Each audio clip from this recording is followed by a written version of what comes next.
Halo, assalamualaikum warahmatullahi wabarakatuh. Di sini kita akan membahas mengenai material komposit. Nah, sebelumnya di sini material komposit itu diampu oleh dua dosen, ada Pak Hermawan Yudhari Sastra, satu lagi Pak Riza Wirawan. Nah, di sini sepertinya untuk pelajaran komposit sendiri itu dia banyak hands-on ya. Karena untuk tugas komposit itu ada tiga, yang dimana dia mengambil proporsi yang cukup sangat besar yaitu 50%, disusul UTS UAS itu 20-20%, beserta PR kuis 10%. Nah, mungkin tidak berlama-lama di bagian pertugasan, kita lanjut ke materi saja. Memperkuat baja karbon. Nah, jadi sebenarnya cara kita memperkuat baja karbon itu ya ada dengan cara heat treatment. Jadi heat treatment itu mengubah struktur eh, struktur materialnya menjadi fine grains. Nah, jadi butirannya itu runcing-runcing gitu. Nah, kenapa butiran runcing ini lebih baik sifat mekaniknya dibandingkan yang butirannya tidak runcing-runcing seperti ini? Karena ketika dia runcing, ketika ada dia pergerakan atau nanti terjadi dislokasi, maka eh, yang seperti ini dia lebih mampu menahan gitu, menahan dislokasi. Jadi dislokasi tidak bergerak. Karena kemampuan menahan dislokasi itu, maka sifat mekanik tinggi. Nah, oke. Okay. Ya, bisa juga gitu ya heat treatment ya, mengubah bentuk strukturnya seperti apa. Kemudian bisa kita lakukan quenching. Quenching itu apa? Quenching ini eh, suatu material dipanaskan hingga mencapai titik temperatur austenisasinya. Nah, jadi nanti dari fase austenit di quenching, didinginkan secara tiba-tiba. Didinginkan secara tiba-tiba. Nanti membuat fasanya menjadi fasa Martensit. Nah, awalnya ketika kita tahu ya proses eh, pada logam itu terjadi proses difusi. Proses difusi. Namun saat apa namanya ini quenching,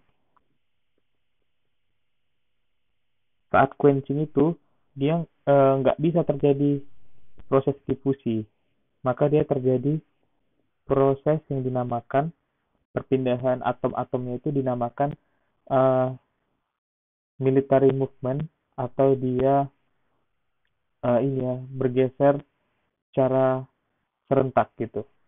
Military movement. Nah, sehingga fasa terbentuk menjadi fasa martensis. Jadi dia shear gitu ya, kira-kira seperti itu. Jadi nggak pakai metode difusi. Nah, bisa juga kita selain apa ya heat treatment, terus quenching kita mengatur ya komposisi. Komposisi ini memang sangat penting untuk dipelajari karena di sini kita juga bisa mengatur ininya kekuatan dari properties dari material yang kita bikin seperti itu teman-teman.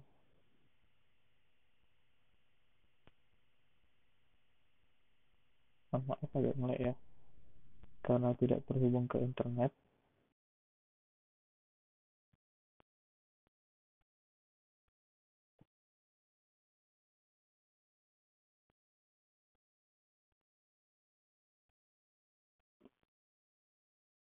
Maaf ya teman-teman. Oke, kita lanjutkan. Memperkuat material. Jadi kita inti dari pelajar materi si material komposit itu bukan hanya paham material komposit, kita bisa memperhitungkan kekuatan yang kita inginkan gitu. Misalnya kita pengen dari 50 megapascal menjadi 100 megapascal. Nah, gimana caranya biar bisa material tadi itu sampai ke 100 megapascal? Nah, nanti kita belajar namanya mikromekanik dan makromekanik. Nah, ini tadi ya, memprediksi sifat secara kuantitatif atau angka, bukan kualitatif. Itu salah satu targetan kita ya.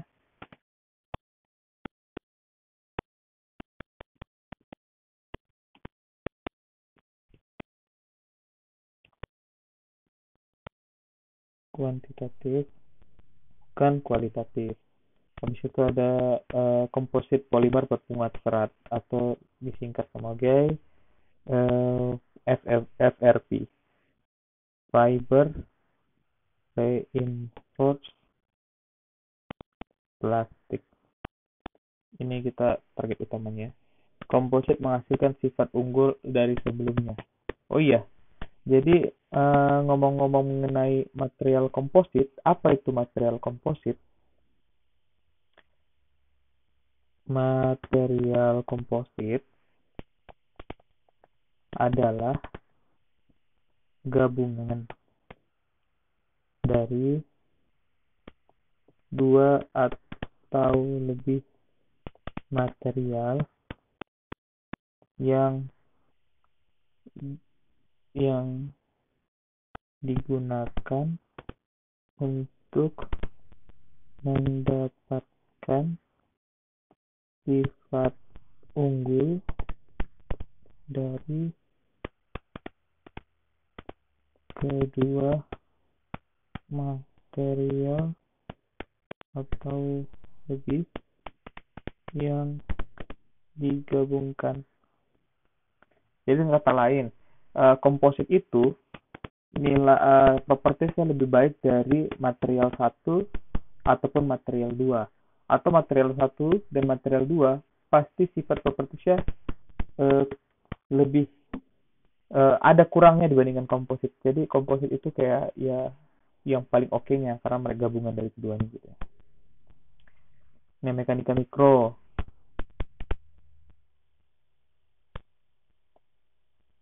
Pencampuran untuk meniru sifat mekanik komposit.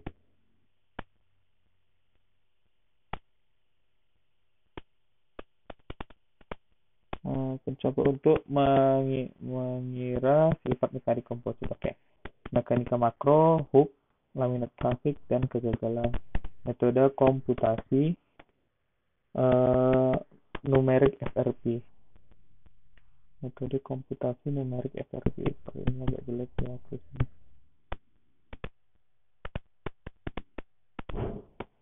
Metode komputasi numerik FRP.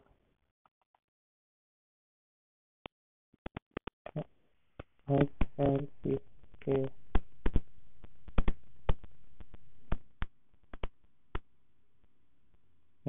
Misalnya beton itu gabungan semen, pasir, kerikil, plus baja.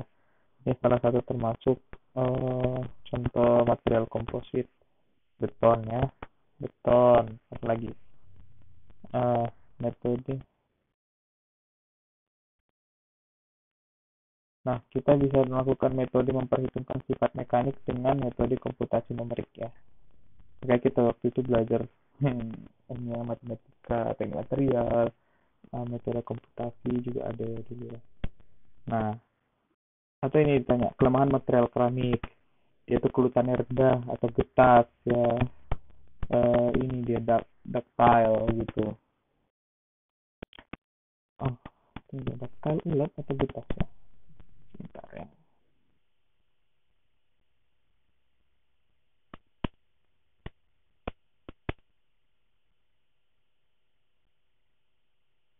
Oh, ductile elastis. Getas brittle. Oh ya, benar, sorry. Lupa nih bahasa Inggrisnya. Brittle itu getas, ductile itu elastis, tersebut bersifat brittle atau getas. Nah, pakai uji tekan, beban tekan, momen bending ditambah momen plus bending itu beban tarik, udara pada bangunan tinggi. Oh iya, waktu itu ditanya ya, kenapa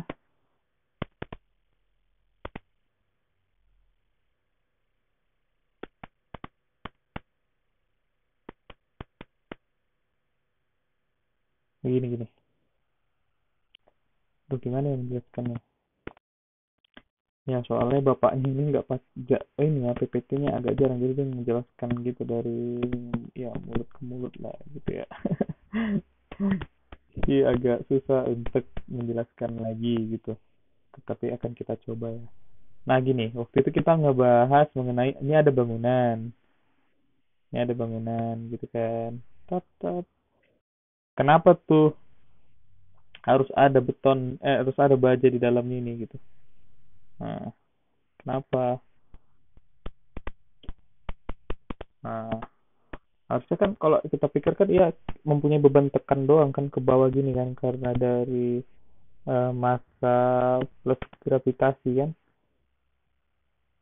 Nah, tapi kita harus pikirkan juga nanti bakal ada beban tarik dari momen plus bending,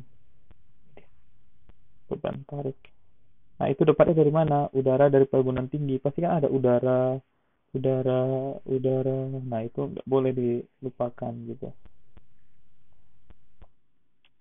Nah, untuk pada logam sendiri atau baja, densitas baja itu di 8 gram per centimeter kubik. Kalau beton itu di 2,4 sampai 3 gram centimeter kubik.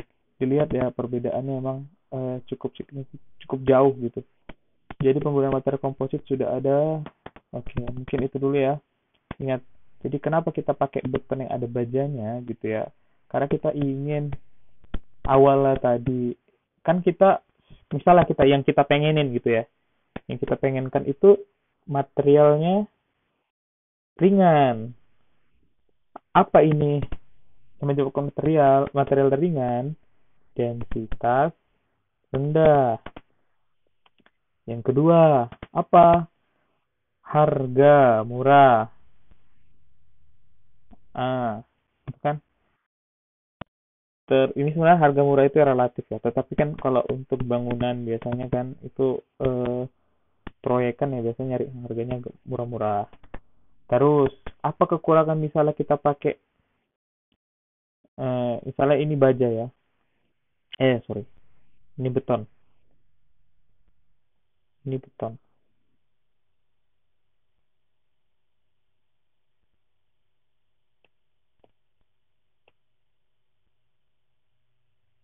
Oke, ini beton. Apalagi yang kurang di beton? Misalnya tariknya, eh, kekuatan tariknya rendah.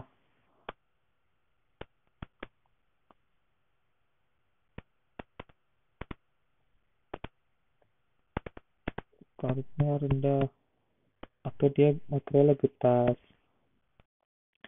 Nah, sedangkan kalau ini beton tanpa ini ya, tanpa baja. Kalau dia baja, satu, dia berat, densitas tinggi. Ya karena dia butuh banyak, ya mahal jadinya, lumayan. Nah, emang apa ya, bagus dia.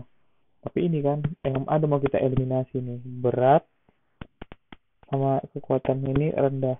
Kita gabungkanlah si beton plus baja. Namanya jadi baja beton.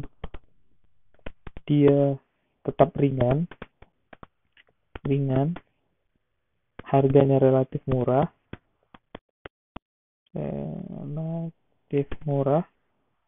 dan ini juga mau kita eliminasi ya, mahal. Nah, sorry, ini ada kelebihannya, tahan beban tarik dan tekan, mekaniknya oke. Mekanik oke. Nah, di sini kita bilang ya kita bisa bilang langsung mekanik oke. Dengan kita dapatkan gabungan dari dua itu, kita lihat dapat sebuah material komposit atau gabungan dari dua material sebelumnya mendapatkan sifat unggul dari keduanya yang digabungkan gitu. Kira-kira seperti itu ya. Apa? Nah, material komposit. Jadi kalau kita belajar material komposit itu secara nggak langsung kita harus belajar material-material pendahulu gitu ya. Jadi kita harus tahu logam, tahu keramik, tahu polimer. Terutama polimer ini kan sebagai matriksnya nanti. Nanti kita belajar juga apa itu matriks ya. Nah, itu kira-kira seperti itu. Kita lanjut. Penggunaan material komposit sudah ada sejak dulu. Oh iya, zaman dahulu itu batu bata itu nggak cuma tanah liat gitu ya. Jadi mereka tuh pinter tuh, tanah liat ditambah jerami di dalamnya gitu. Jadi ada seratnya. Walaupun seratnya itu dalam ukuran yang cukup besar gitu, tapi tak apa. Itu jauh meningkatkan kemampuan sifat mekaniknya ya di batu bata ini. Nah, terus ada syarat yang dapat disebut itu komposit. Itu komposit itu kita dapat dilihat secara makroskopis. Kenapa ya dibilang harus dapat dilihat secara makroskopis? Nanti kalau misalnya sampai mikroskopis berarti atom-atom atau unsur-unsur yang digabung itu kita sebut komposit dong, padahal itu bukan komposit. Ya, jadi ingat ya, jadi yang dapat terlihat oleh mata atau secara makroskopis gitu.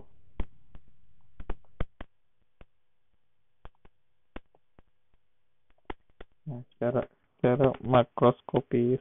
Nah, terus kita lanjut. Ya tadi ya, kalau misalnya ada besi dan karbon, itu ya baja karbon itu tidak komposit. Nah, serat matriks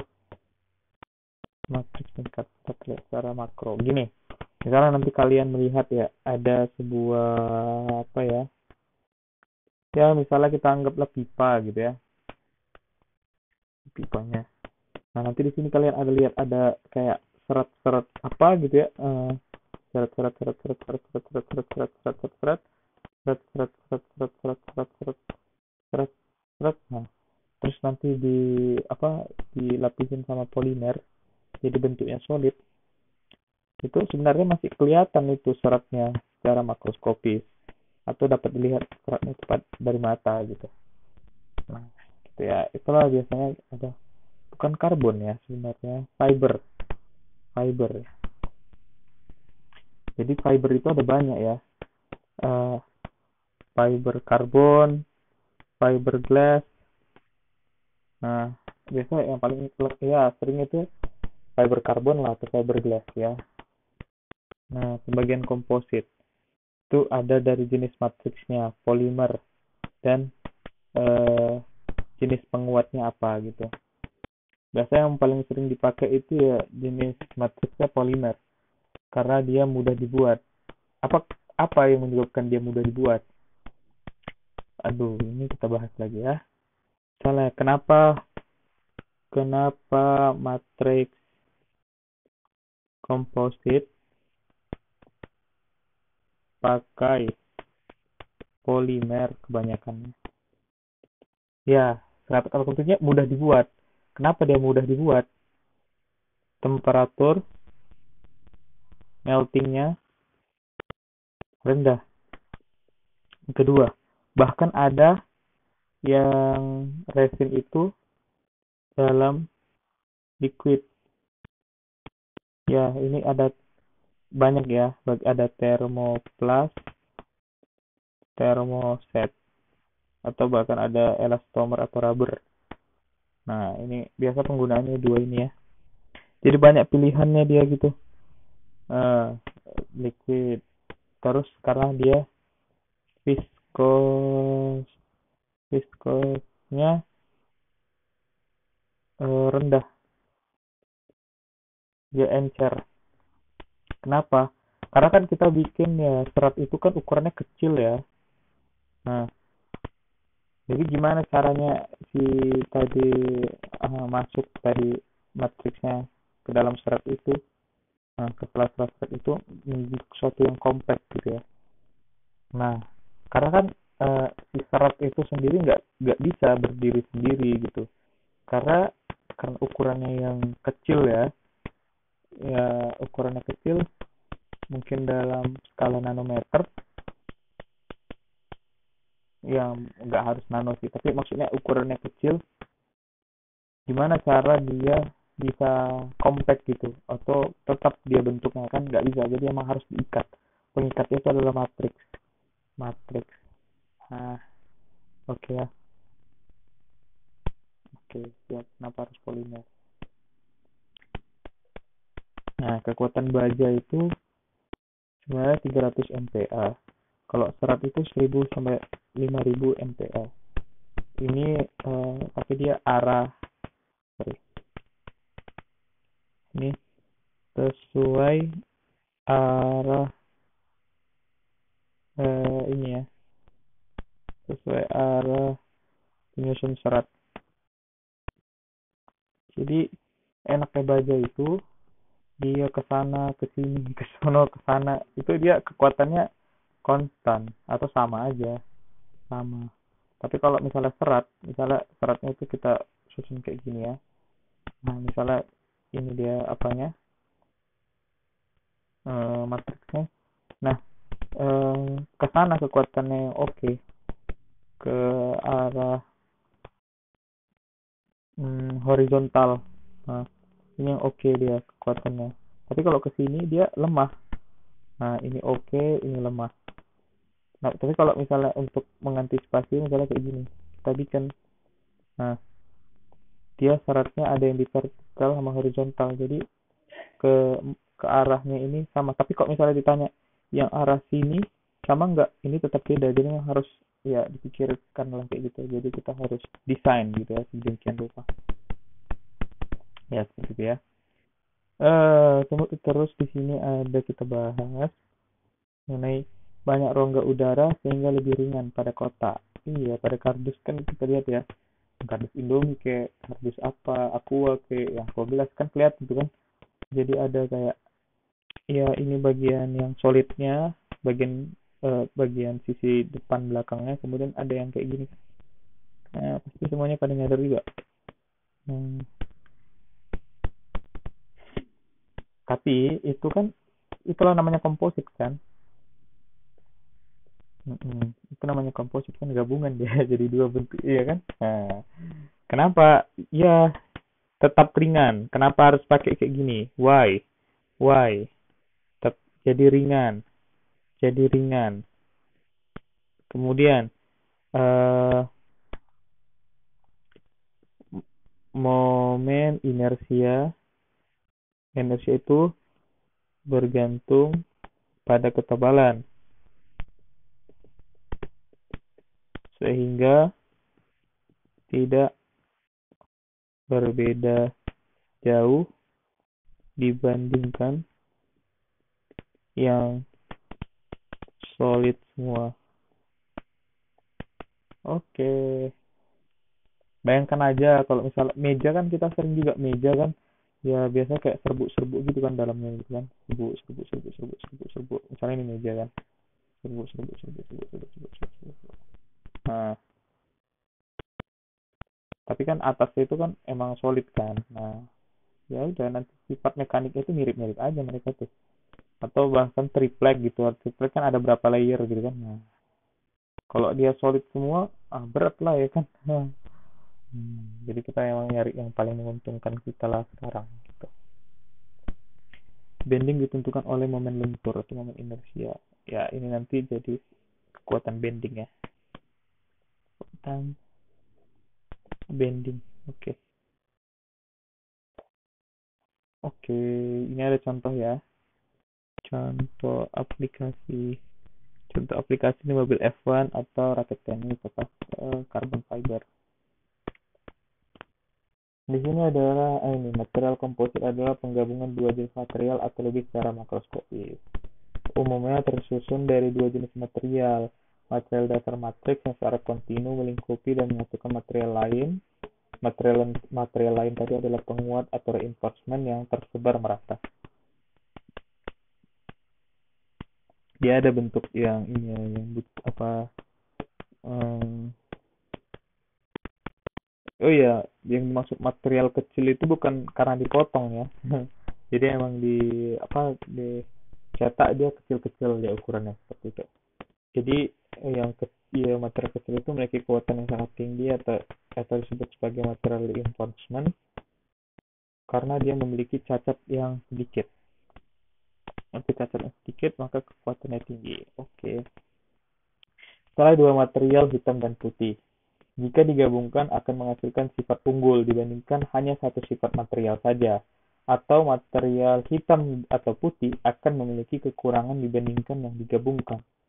Ini pernyataan yang sangat oke ya. Kemudian produk yang kecil memiliki kekuatan yang sangat baik, tapi kecil bukan karena dipotong, tapi dibentuk. Karena cacat persatuan volumenya itu kecil sekali. Nah, tadi ya kayak udah dijelaskan di atas. Di sini ada sejarah perkembangan material.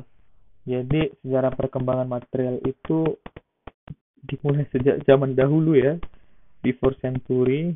Tapi ya tetap ada ya orang pakai polimer gitu dari apalagi utamanya kayu, ada skin, ada fiber. Nah, kemudian maraknya komposit itu karena orang-orang pada mikir nih, polimer. Kita tahu polimer itu sifat mekaniknya rendah, tapi densitasnya rendah juga, jadi ringan gitu. Jadi pengen dipakai, gimana ya caranya menghasilkan material itu yang kuat tapi ringan gitu ya. Digabungkanlah komposit, pakai serat. Serat kan densitasnya juga nggak terlalu maksudnya karena dia nggak solid gitu ya. Jadi kita bisa menghasilkan material yang ringan gitu ya dari serat tadi. Tapi serat tadi nggak bisa berdiri sendiri, harus ada matriks yang melingkupinya yang menahan mereka biar bentuknya itu tetap gitu ya. Nah, di situ kita pakai polimer gitu. Tadi kan di zaman dahulu orang udah bikin ya. Misalnya batu bata pakai rami. Nah, itu komposit gitu kira-kira. Nah, inilah ya penggunaannya. Jadi ada FRP, fiber reinforced plastic, bisa AFRP, aramid fiber reinforced plastic, atau carbon fiber atau glass fiber. Kalau dari alam dulu kita hanya serat rami.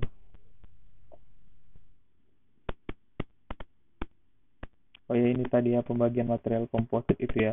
Berdasarkan jenis penguat, ada particle composite, ada fiber reinforced composite, ada structural reinforced composite. Kalau partikel ya pakai partikel gitu, kalau fiber ya pakai fiber ya.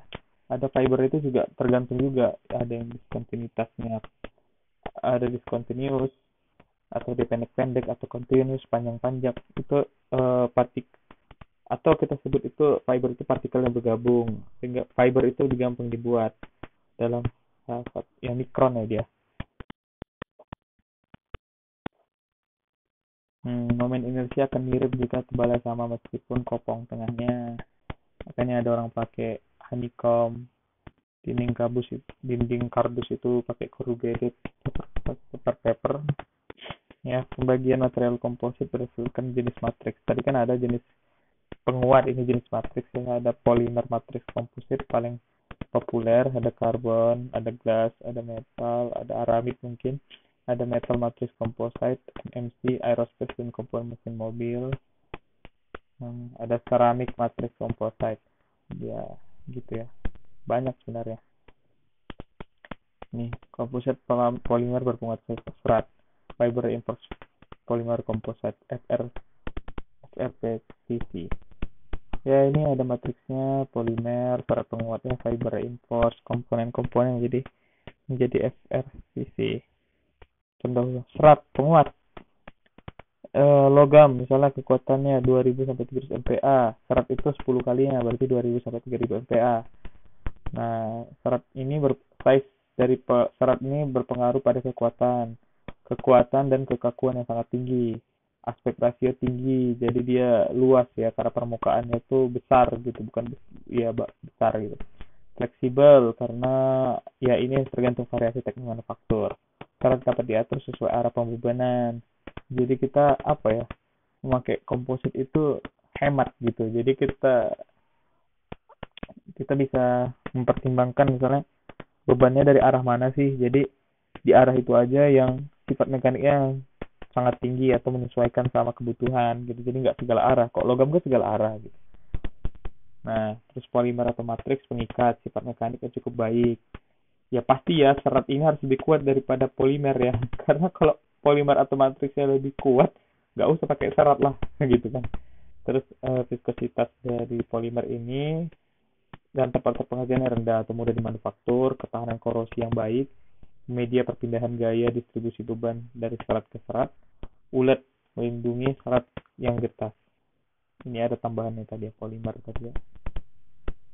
The importance of likeness of environmental friendly product. Oke. Ya di sini ya penggunaannya itu ada 4 fase ya dalam kehidupan. Jadi kita membuat produk itu ya awalnya sebenarnya nggak terlalu banyak energi yang kita pakai, tapi pada saat penggunaannya itu loh. Nah, setelah kita beli motor gitu kan, pembuatan motor itu dari material penyusunnya atau komponen-komponen penyusunnya itu nggak setinggi waktu penggunaan. Kita menggunakan motor jika dirawat itu bahkan bisa lebih sampai 10 tahun gitu kan. Jadi kita lihat itu penggunaan energi ketika digunakan itu sangat besar gitu. Jadi memang dibutuhkan material yang ringan. Kenapa material yang ringan? Karena material ringan itu jadi kita membutuhkan bahan bakar yang lebih rendah gitu ya, kira-kira seperti itu. Nah, terutama itu ada pesawat, ada mobil gitu ya, atau ini ada apa ini, kayak kulkas ini ya. Karena moving application is use efficiency is most important gitu ya. Nah, di sini 4 fasenya ketika digunakan dan dimanufaktur. Oke. Good time can stock more energy renewable building. Okay, other construction, which material is more important. Oke. Itu ya, energi use-nya itu di bagian use yang paling tinggi. Nih, mass reduction for less energy. Kelihatan itu. Semakin berat massa mobilnya, penggunaan energi sangat tinggi ya gitu. Penting dari ringan gitu, mengurangi dari inertia force dan centrifugal force, ada konsumsi bahan bakar, ecological impact, sama biaya, beban mekanik, korosi tinggi, composite for lighter structure application. Jadi untuk ketahanan harus tinggi, ringan, untuk struktur ya, mau stiffness, mau strength, toughness, corrosion durability itu harus tinggi semua. Mechanical performance of material, stiffness atau resistant against reversible deformation. Nah, jadi stiffness itu kekakuan, jadi dia tidak berubah ya, tidak terjadi deformasi. Strength, the stress in material fails. Jadi kekuatan satu material itu gagal gitu, start deforming plastically, reach a maximum stress structure. Ya, strength-nya, kekuatannya ketika dia terjadi deformasi plastik sampai dia fracture. Toughness ada energi yang dapat diserap sampai gagal gitu. Berarti di antara semua material ini, yang ini memiliki toughness yang paling tinggi. Yang ini dia material ini dia paling kaku juga, dan strength-nya paling tinggi juga.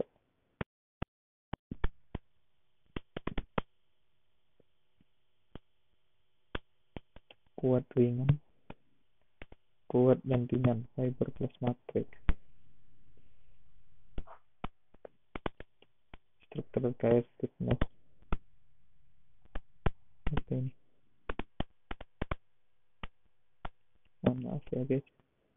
Nah ya seperti itu ya. Cukup banyak juga ya. Tetapi intinya itu selain ada polyethylene fiber ini, jadi kita juga harus mengetahui gimana cara bikin fibernya itu, apakah dia fibernya itu kristalitasnya tinggi banget kayak di Nema ini, atau normally PE di bawah 60% gitu kan, atau aramid dia. Sekarang ya polyethylene fiber itu bisa sampai 115 gigapascal nih, 135 gitu ya. Kita bisa bikin orientasinya seperti apa Itu juga karena orientasi ini bisa dari stiffness 230 sampai 800 dpa. Makanya ya, ingat itu the importance being oriented natural fiber. Nah, ketika dia oriented gitu ya, dari selulose atau protein, itu memang oriented gitu dia. Nah, keajaiban dari serat gitu ya, kekuatan dan densitas atau spesifiknya itu sangat tinggi gitu. Biar dan densitas itu rendah gitu ya. Jadi emang oke lah. Biarpun tensile-nya juga nggak terlalu. Likeness of structural component. Ya, di sini cara yang cari yang semaksimum mungkin. Ya, ini ada rumusnya ya guys. Mungkin boleh dilihat aja nanti. Tetapi secara prinsipnya itu ada fiber, ada plastik atau matriks digabungkan dan terimpregnate, terkonsolidasi dan menjadi komposit yang dia ringan, kuat dan ringan, kaku, stiff dan strong. High specific mechanical.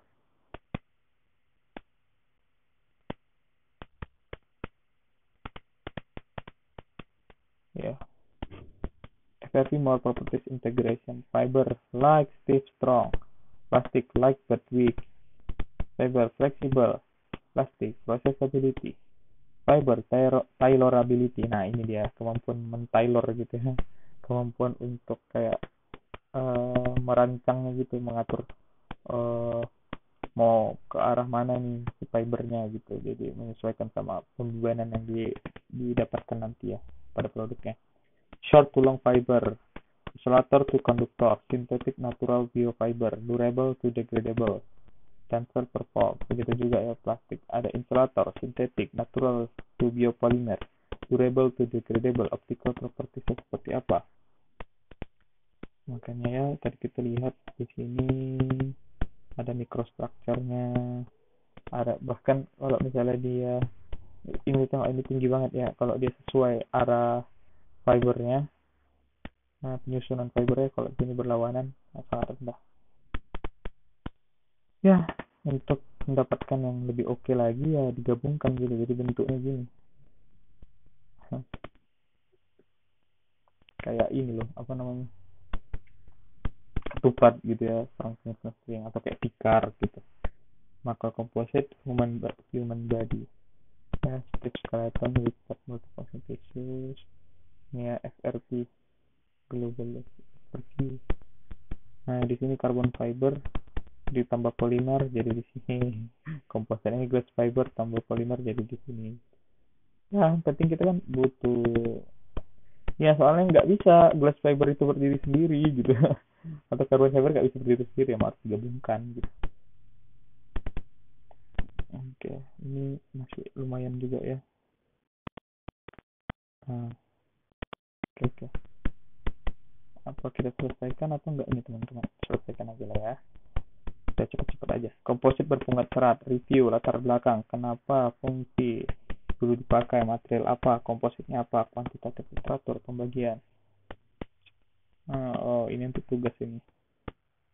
Pembahasan, serat karbon atau gelas, kenapa pilih itu, angka, kenapa kenapa dua-dua kalau bisa dipakai, kenapa nggak dua-dua, oh kenapa dua-dua kalau bisa dipakai, matriksnya apa, syaratnya gimana, cara membuatnya, pakai metode apa, standar komposit udah ada nggak, membaca istilah secara komposit berpungat serat, standar, ISO, ASTM, sifat-sifat metode, daftar pustaka, terserah. Oh, ini tugas satu yang minimum 6 halaman, terlalu sedikit 4 halaman, terus PDF maksimum 25%, itu ada plagiarisme.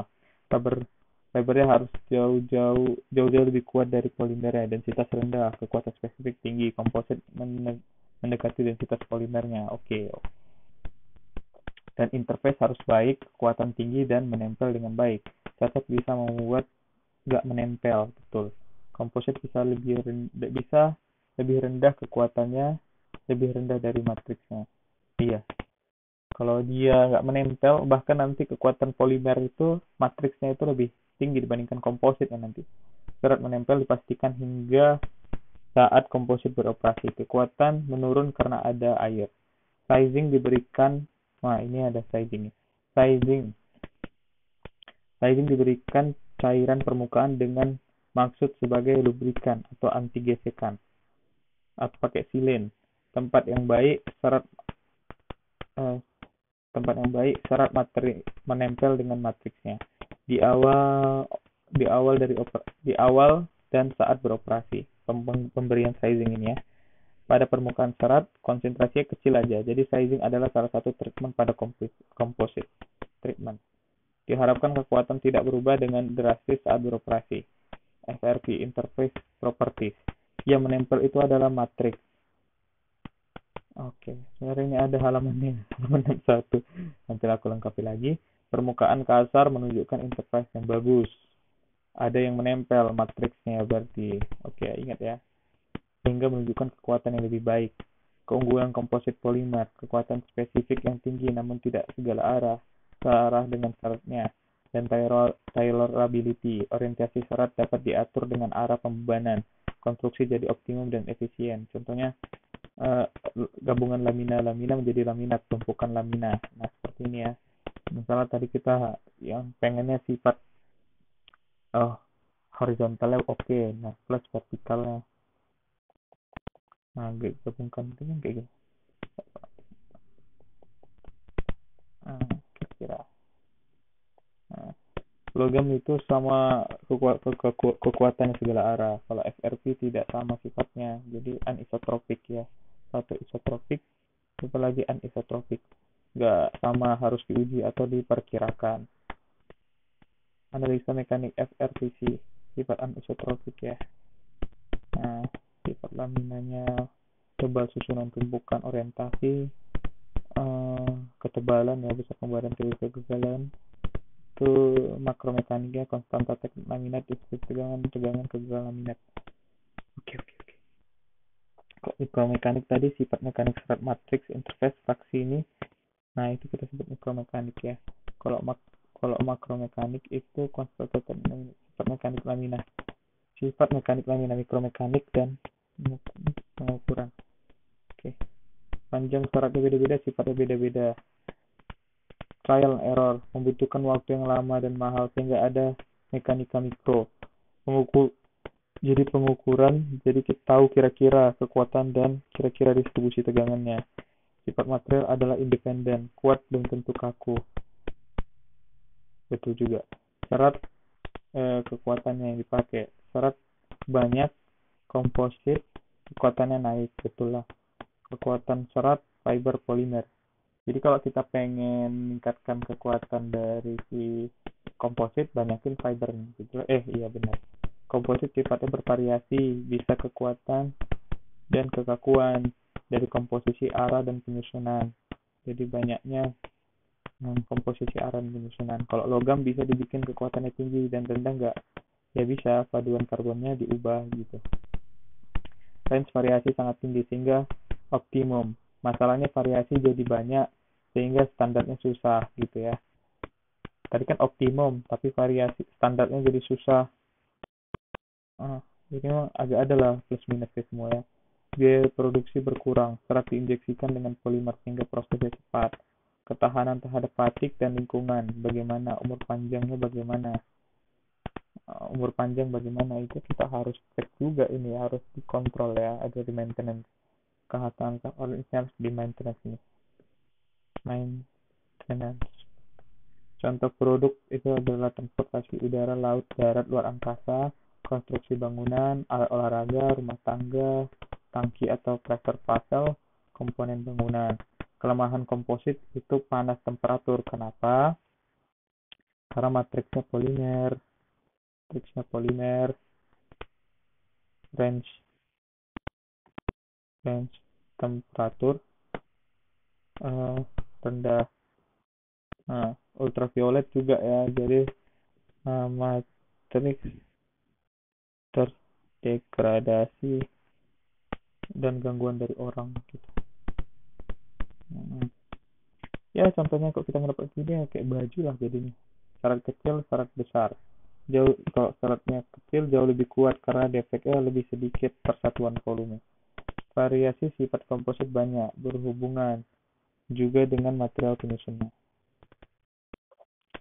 FRP, Factor Determining Properties, ada Fiber Reinforcement, penguatnya seperti apa, tipe dan propertiesnya, fraksinya, orientasinya, matriks polimernya seperti apa, polimer jenisnya, propertiesnya, matriks frictionnya, interface propertiesnya, sizing or chemical fiber treatment, biar nanti dia menempel dengan baik ya, defeknya seperti apa, void atau poor impregnation, preform sebelum pembuatannya, pre-packnya, molding komponennya, dry perform, tekstil, short and long fiber, comingly. Memang banyak banget nih faktor-faktor yang harus diperhatikan waktu bikin komposit ini.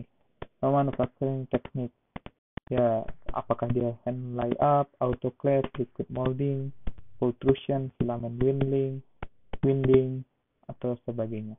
Ya kalau jenis-jenis polimer ada tiga ya secara umumnya. Ya umumnya sebenarnya aku tahunnya ada dua waktu itu ya. Rupanya terlupakan, ada elastomer atau rubber. Ya gini, bedanya termoset sama termoplas. Kalau dia termoset, sebenarnya sifat mekaniknya oke, kecuali dia di impaknya, karena free follow-nya nggak ada ya, kalau udah kaku dia diikat oleh ikatan primer, jadi impaknya kurang. Yang lainnya di oke sih, tapi ketahanan apa apa namanya ketahanan kimia atau toughness, terus ada waktu pemrosesan, proses environment dan recycle. Nah, recycle ini kita tahu termoset nggak bisa itu, jadi masalah ya. Typical thermoset resin for FRP. Ya, ini mau yang tinggi ke rendah ada nih, tinggal lihat aja lah ininya, tipe-tipenya gitu ya, nggak perlu dihafal sekali lah ya. Ya, sebagai pemahaman aja. Oke. Misalnya pertanyaannya itu polyester ya, performance-nya low, prosesnya easy, price low. Kalau polyamid nih high, nah jadi gitu ya. Ada juga PP, PA, polyester, PPS, polysulfan, polyamid, polyketon. Nah, itu juga plastic infusion, low viscosity resin, kita injeksikan. Kalau misalnya dia viskosnya tinggi banget, ya bukan diinjeksikan ya. Misalnya ini ada layer gitu ya. Nah, tadi kan layer ini kan. Nah, di bawahnya itu kita samain bentuknya seperti itu, baru kita injeksikan gitu dia. Nah, seperti inilah. Nah, kira-kira kayak gitu, dinaikkan kayak gitu. Nah, oke, mungkin nanti ini harus dihafal ya dikit-dikit ya, agak-agak tahu lah jadinya. Agak-agak tahu ya. Jangan sampai nggak tahu banget lah. Ya ada polyester, vinyl ester, poliuretan, epoxy, bismalenit, aku baru dengar, fenolik tahu, polyimide tahu, PP tahu, PA tahu, polyester tahu, PPS nggak tahu, polysulfan nggak tahu, polyimide tahu, polyketen nggak tahu. Nah ya kira-kira seperti itu teman-teman untuk pembahasan komposit pada hari ini. Memang cukup panjang ya, ini sebenarnya materi 2 minggu aku bikin satu video. Terima kasih. Kalau ada pertanyaan biasa @mhdsukritan di Instagram. Misalnya aku nggak bisa jawab, nanti aku tanya sama dosen pengampunya. Terima kasih semuanya.